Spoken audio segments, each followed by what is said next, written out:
Good morning. I'm Pete Daly, CEO and publisher of the Naval Institute, and I welcome all of you who have come together today to celebrate the groundbreaking for the Jack C. Taylor Conference Center. Very exciting. It's a beautiful day, and I think it's a very good omen for the start of a great undertaking like this. I'd ask the military people in the audience to remain uncovered, and we're inside this tent, and ask our guests, all of you, to stand for the National Anthem.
We appreciate the support of the Naval Academy Brass Quintet for your music support today. Thank you.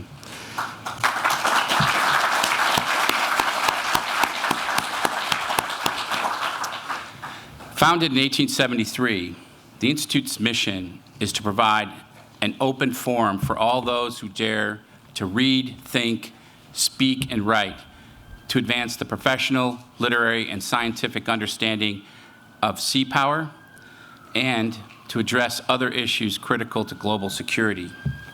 Part and parcel of that mission is the power to convene. The vision to provide a physical flagship for the Naval Institute took root nearly 5 years ago, and I thank Andy and Barbara Taylor, Joanne Taylor Kindle, and the Crawford Taylor Foundation for taking the lead in making this vision a reality.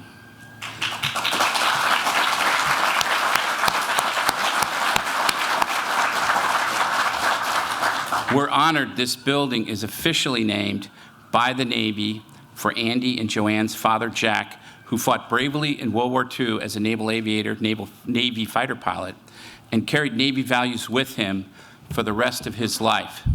There's no better example of the greatest generation, no better example of what an American should strive to be than Jack Taylor. We also would like to thank Mike Petters, President and CEO of premier Navy shipbuilder Huntington Ingalls Industry, for coming on board as our first and largest corporate sponsor at a very important juncture. It's apropos that the USS Enterprise CV-6, from which Jack Taylor flew, was built in HII's lead yard in Newport News over 80 years ago. Thank you.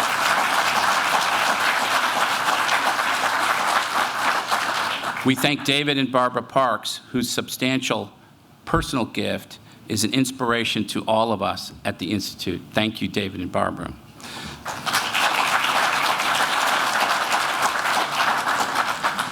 We thank Bloomberg Philanthropies, represented today by former Chairman of the Joint Chiefs, Admiral Mike Mullen.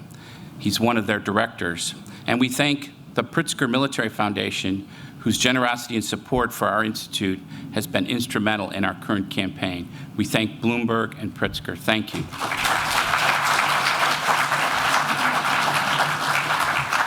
Now, we mentioned just our top founding donors, but there's many others who gave very generously, and I ask all of our founding donors and major donors who are listed in our program today to stand and be recognized for your important role in making this day possible. Please stand.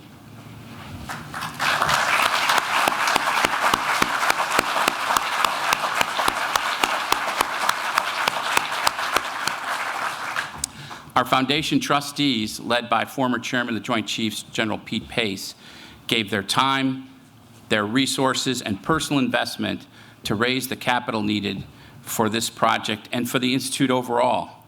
In addition to General Pace, the foundation is represented here today by Vice Chairman Michael Wiseman, Marty Rodemaker, Greg Glaros, and Admiral John Greenert. We can't thank them enough, and the entire process, or throughout the entire process, the foundation never wavered. The campaign was supported by the dedicated efforts of Heather Lancaster, also a trustee, Kirk McAlexander, and the rest of our foundation staff who worked tirelessly to make it happen. We're honored that our board of directors is represented here today by Mr. Bob Work, also Admiral Sandy Winnefeld, Admiral John Greenert, and Guy Snodgrass. Thank you. Special mention to former board chair, Admiral Jim Stavridis, who supported the vision for this project from the beginning. Thanks to board member John Morton for carrying the day on confirming our financing approach for this.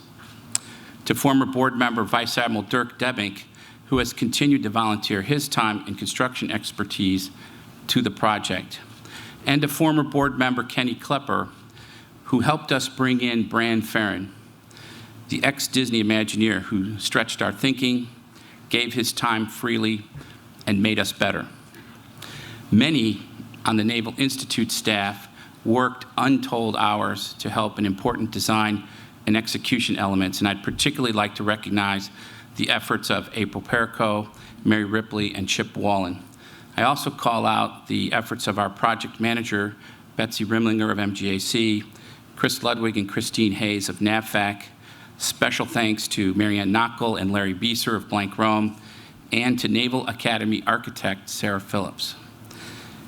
Speaking of architects, thanks to our architects, Chuck Goodman, Usama Hassanin, Juan Cardenas for their beautiful design, and to Pam Franklin for her interior design expertise and patience.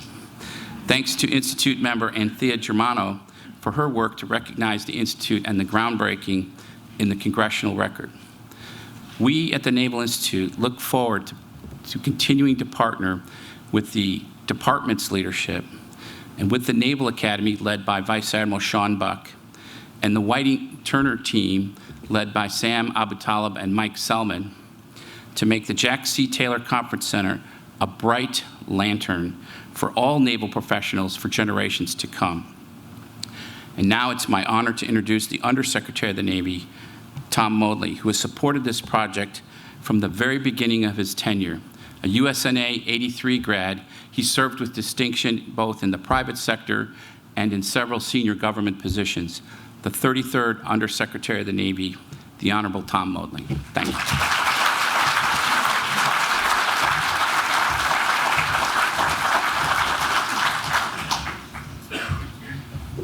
Thanks, Admiral Daly. Thanks to all the distinguished guests that are here with us this morning. Admiral Daly mentioned that I got engaged in this project actually before. It was one of those things where you're not supposed to presume confirmation, but I met with Pete before I was confirmed, before I took office, because I was trying to get around to understand more about what was going on in the Navy at the time. And he said, hey, you know, if you get in the job, we got this project here and we need a little bit of help with that. So it was literally one of the first meetings I had when I got to the Pentagon. I called in the folks from Installations and Environment and said, you know, what's going on with the conference center at the Naval Academy? And of course, it was caught up in a big complication around catering, which I've learned it can be a serious roadblock to many things. It took me 6 weeks to get English muffins in the Secretary of the Navy's mess. And I cite that oftentimes about how hard it is to make change in the Department of the Navy. 6 weeks. And the only way we were able to do that was when Steve Deal, who works for me, actually went down to the grocery store and bought a package of them and stuck them in the refrigerator. So that's the kind of innovation that we're looking for in the Navy right now. But at any rate, it's an incredible honor to be here today to actually see this happening. When Admiral Daly first showed me the plans and talked about the importance, what he mentioned today about convening, a place for convening, it's really, really true. We need a facility like this to convene people to think about the future, to think about sea power in the future. And one of my distinguished predecessors in this job, probably the second most distinguished predecessor in this job next to Bob Work, wherever Bob is, was Teddy Roosevelt. Bob, we're waiting for your presidential run here sometime soon. But Teddy Roosevelt said that in the final analysis, civilization is based on communication. And the advance of man can always be linked to man's contact with man. So to the extent that we can do that in the sea service and beyond in a beautiful location like this, I think it's a really incredible tribute to Pete and to the Naval Institute, and particularly to the donors who have given so generously to make this happen. So I was out before we started this morning, out on that terrace and looking across that beautiful cemetery that holds the bodies and the remembrances of so many heroes that we've had in the Navy. I called back to some thoughts I had when I was speaking to a group of 135 veterans of World War II on the memorial 75th anniversary of D-Day. And there's a great quote from Winston Churchill about that I think is appropriate for today. He was commenting at the Parliament after he went and visited the battlefields at Normandy. He made some comments about how remarkable it was. And he said, "For what is this miracle? For it is nothing less than that summoned men from every corner of the earth, some traveling 20 days to reach their recruiting stations, some armies traveling over 1,200 miles on the open ocean to reach this battlefield. You have to look into the heart of man, and sometimes even then you don't see it unless you look with the eye of the Spirit. And at that point you realize that men and human beings are motivated by more than material things, but rather by ideas and principles for which they are willing to give their lives and their livelihoods." The location of this, near that cemetery, looking out to the open ocean past the Severn River, in memory to them and to keep us safe and to think about what maritime security means in the future, it's incredibly appropriate. And so I'm very, very honored to be here, and I thank you, Pete, for the opportunity to speak to you this morning. So thank you very much, and enjoy the groundbreaking. Thanks. And with that, I would like to introduce someone who's part of a long-term strategy for the class of '83 to take over the world, starting with the Navy, Vice Admiral Sean Buck.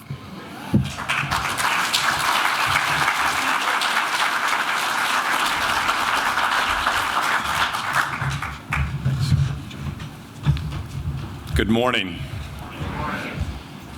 Under Secretary Modly, Secretary Work, General Pace, but many other generals and admirals and distinguished guests in the audience, to the Taylor family that's here, welcome and good morning. And additionally, thank you for giving me an opportunity to be part of this groundbreaking, which is groundbreaking more than just the shoveling of the dirt. It's groundbreaking for our Navy's future, specifically in education and leadership and character training. The Naval Academy, just across the creek, is very, very proud of its role in developing young men and women, building their character and their integrity, and preparing them to lead sailors and Marines out in the fleet. We're working every day to ensure that our curriculum and our training prepares our graduates to have a competitive advantage over our adversaries. The midshipmen are our future. I'm looking to see if I see any midshipmen right now. I don't. I see some young former midshipmen. These midshipmen must be leaders of sterling character. They need to be critical thinkers, and they need to be physically tough with a lot of grit.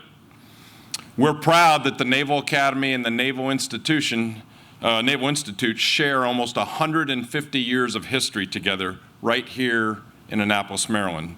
Our missions align as we both seek to develop in thought and character members of our naval profession with our respective work. Excellence has many components, and having the finest facilities is critically important to us accomplishing our missions. Behind us across the creek, Hopper Hall, now in the advanced stages of construction, will serve a critical role in the academic and the professional development of midshipmen and officers in the yard. But also the Jack C. Traylor Conference Center here brings another state-of-the-art platform to our yard that will serve as a world-class venue for professional development, debate, and engagement. I thank the Naval Institute and all of its donors that are assembled here, especially the Taylor family, for making this a reality. We see a future of endless possibilities, synergies, and impact between both of our organizations working together. Ladies and gentlemen, it's now my distinct honor to introduce the next speaker, a class of Naval Academy graduate out of '67, a very tried and true combat veteran, 40 years of service in the United States Marine Corps, commanding and leading at every level in the Corps, ultimately culminating as our 16th Chairman of the Joint Chiefs of Staff, General Peter Pace.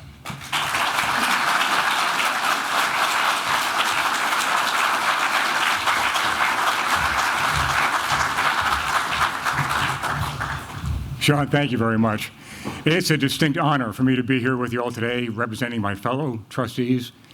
It was just about 150 years ago, not quite, 1873, when Navy and Marine officers gathered here at this academy and decided they needed a forum to discuss and debate the issues of the day.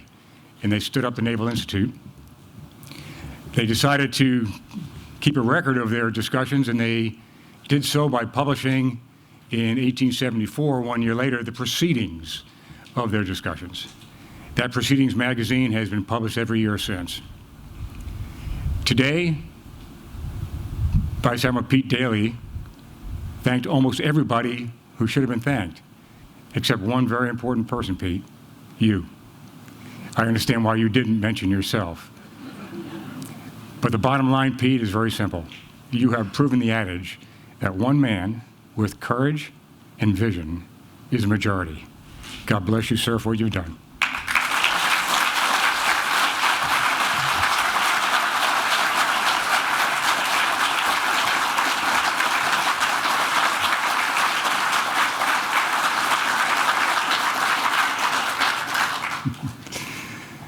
You know, today more than ever, our nation needs a place where professionals in the Navy, the Marine Corps, and the Coast Guard can have a discourse on the direction of our naval forces, the direction of our nation, and to do so in a non-partisan environment that allows people to speak their mind and learn from others. So the groundbreaking today is, as already mentioned, not only groundbreaking as far as dirt, but also as far as direction. And to have this flagship now of the Naval Institute available for the next 150 years is extraordinary. And many, many people have made this day possible. And if you are sitting or standing here today, you are part of that. And we all thank you. A lot of the hard work is done. A lot of it's still to come. But clearly, we need our youngsters thinking about the direction of our Navy, Marine Corps, and Coast Guard. Truth of the matter is that the good admirals and generals in D.C. are kind of busy. You go from meeting to meeting to meeting. You're talking about personnel and intelligence reports and operations and logistics and budgets and weapon systems.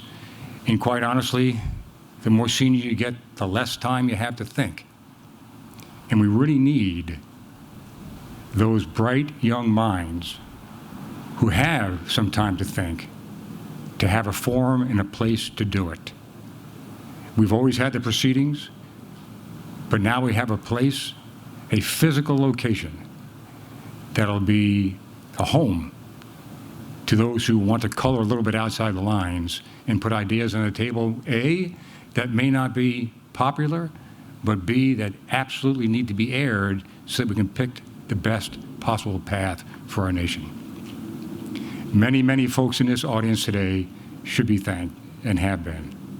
But it is absolutely clear that without the Taylor family, this would not be happening. It is my absolute privilege to ask you to help me to welcome to this stage Andy Taylor, the Executive Chairman of Enterprise Holdings, Inc., to speak to us for a couple of minutes. Andy, God bless you and your family.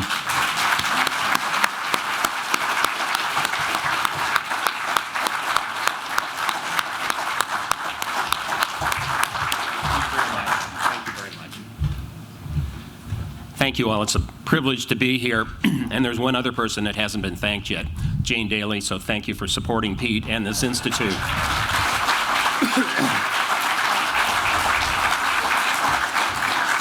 Women are very important in my family. I'm the youngest male in the family out of 16 or something like that. So women are incredibly important. It really is a privilege to be here, and we've been so anxious to have this day occur. And I'm here representing my sister Joanne, who runs the Crawford Taylor Foundation and the Enterprise Holdings Foundation, my only sibling. She's been a big fan of this project from the very beginning. And Barbara Taylor, my wife of 49 years. Her dad was a general in the Air Force, but she has come to embrace everything Navy in the Taylor family, which is just great. And in another part, close to my family are Sandy and Mary Winnefeld, who Sandy's on the board of Enterprise, and Sandy's on the board of the institution here. So thank you guys very much for your support, and you've been involved in this project. And I have some other Enterprise teammates here. Thank you so much, guys. You make us look so good and get everything done. It's just great. So I want to tell a little story. Some of it has been told about my father, but you might find it a little bit interesting. So how did we all get here to this place today? Well, it really started back in 1941 when my father was underappreciating his college. And Pearl Harbor occurred December 7th, 1941. And like many of the greatest generation, which he was, he ran down to sign up. He wanted to fly. He'd never flown. So he went to the Army Air Corps. And the Army Air Corps turned him down because he had hay fever. So think about it. If they had misdiagnosed him, we probably would not be here today. So a friend of his said, well, you know, the Navy has airplanes, which Jack did not know. And he went down and signed up with the Navy, and the Navy, of course, took him. And he was inducted, I think it was beginning of middle of 42, and ended up being a F-6F Hellcat fighter pilot. And he was deployed in the Pacific in mid-1944 and was involved in some of the really interesting actions that occurred at that time, including the Battle of Leyte Gulf. And but the importance for our family was he really, and he said that right up to the last year he lived, 94 years, and he said the Navy transformed him into a much better person, a much better businessman, much better family man. And so we are really grateful for the Navy imparting those great Navy traditions and culture to him, which he brought to our company: duty, honor, fun, mission, all that stuff. And we still have that today. In fact, if you walk in the lobby of our headquarters, you can see models of every one of the enterprises in the U.S. Navy's history that has floated, including the CVN-80, which is now being built by our friends here. And so anyway, Jack went through 44, came back, group was reforming to go out to the Pacific again, and the atomic bombs went off. And so he stayed in the Naval Reserve for a while, came home, and worked for a while, and then eventually worked for the Cadillac Empire in Missouri, and who his best friends, brought him into. And so one day he went to the big boss, his friend's father, and said, "I'd like to go into this automobile leasing business," which very few people knew about. And I'll put $25,000 of borrowed money into it. And long story short, he started his company with one employee and borrowed $25,000. And he would say, after flying off carriers, this is not very risky.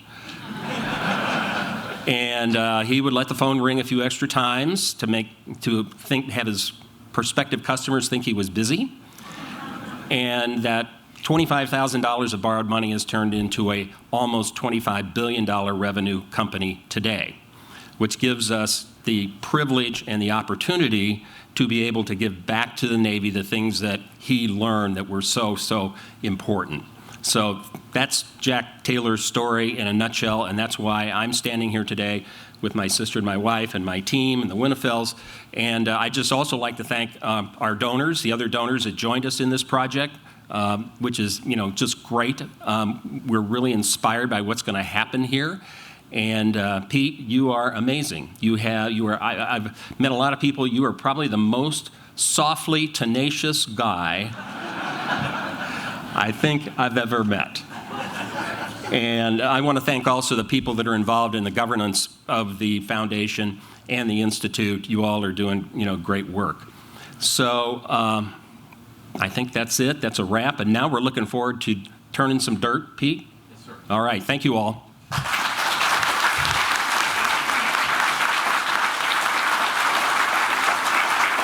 I'd like to ask our top founding donors and special guests of honor to join Mr. Taylor on the stage for the groundbreaking now.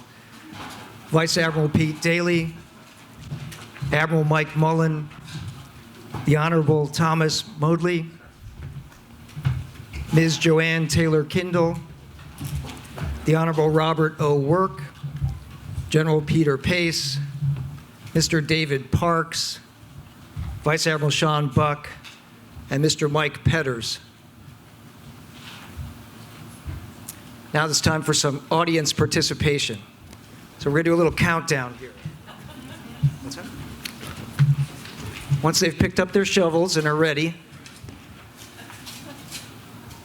I want everyone to join me in counting down. We'll start with 5, and on the count of 1, they will break ground. So 5, 4, 3, 2, 1, break ground.